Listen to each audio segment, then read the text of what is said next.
Whenever, Oh, okay. as long as it's today. So have you ever been so hungry that you just went straight to the restaurant, and then when you get to the check to leave, you look and you have no money? Well, I kind of agree with this quote by Lardner. He says, "I've known what it is to be hungry, but I always went right to a restaurant." And kind of with that quote, I'd like to reinterpret it as people act before they think. So for one of those situations, a past example would be maybe, as a child, I once went to a store and I saw these earrings, and I thought they were so pretty. And I asked my mom if I could get them, and she said no. But I wanted to get my ears pierced, and she still wouldn't even let me do that. So I took these earrings, and I decided I was going to pierce my ears myself. After we got in the car, my mom realized what I did, and took me back to the store and made me apologize and give the earrings back. It was really kind of embarrassing. And although I was only like 5 or 6, I still knew stealing was wrong, but I took it anyways just for my own selfish act. And that's one of the situations where I acted without thinking, and I had to deal with the consequences.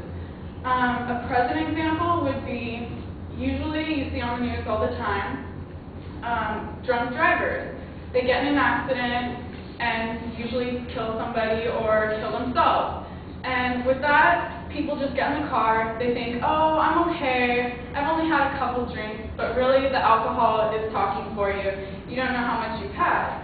So with that, they have to deal with the consequences of going to jail or dealing with the other people's family of who they killed, or they end their own life. So they didn't think before acting with that. Another one would be, for a future example, maybe you're in a conversation with your boyfriend or girlfriend, and you say something that came up in the past that shouldn't have been brought up, and you were in that relationship. You could be ending a really good relationship, maybe ending like the love of your life, losing all that. Something could happen, and maybe you should have thought before you acted on that. So, in conclusion,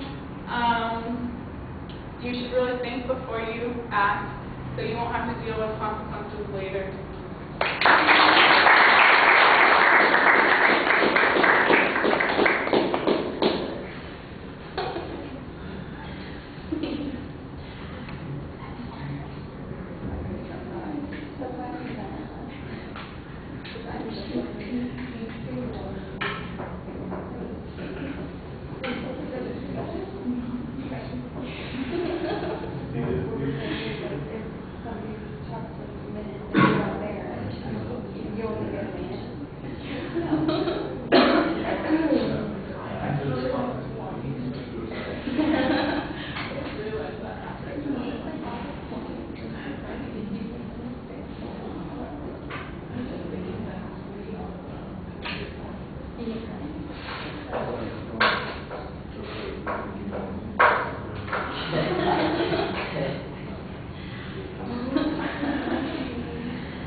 All right, Amanda, I thought that you had an okay interpretation of the quote.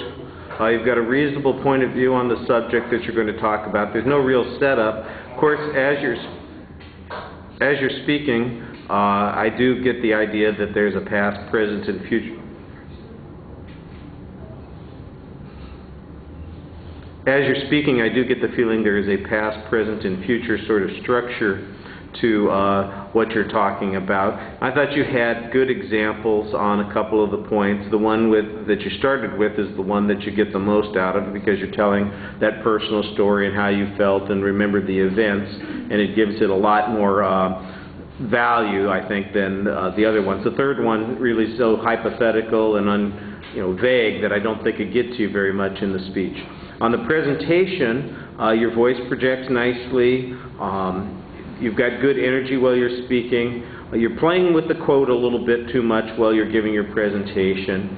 Your facial expressions, you seem involved, but sometimes you've got that smiling that sort of seems to be kind of covering up anxiety issues instead of really relating to the subject matter, so it might be a little bit inconsistent there. Excellent eye contact with the audience. You're looking at us for the most part. Your body movements, this seems to be where most of your anxiety comes out. There's a little bit of hip swiveling, a little bit of nervousness with your ankles getting crossed, and like I said before, there's some playing with the topic. That's mostly where your anxiety comes out. There was one other thing that I thought was an indicator of the anxiety, and that's the speed with which you tried to get off the stage. It seemed like you're rushing right at the end. Although you did have a nice exit line, not much of a summary, but give it a little bit of a pause there at the end to allow us to kind of absorb the fact that you're finished as well. All right, thank you.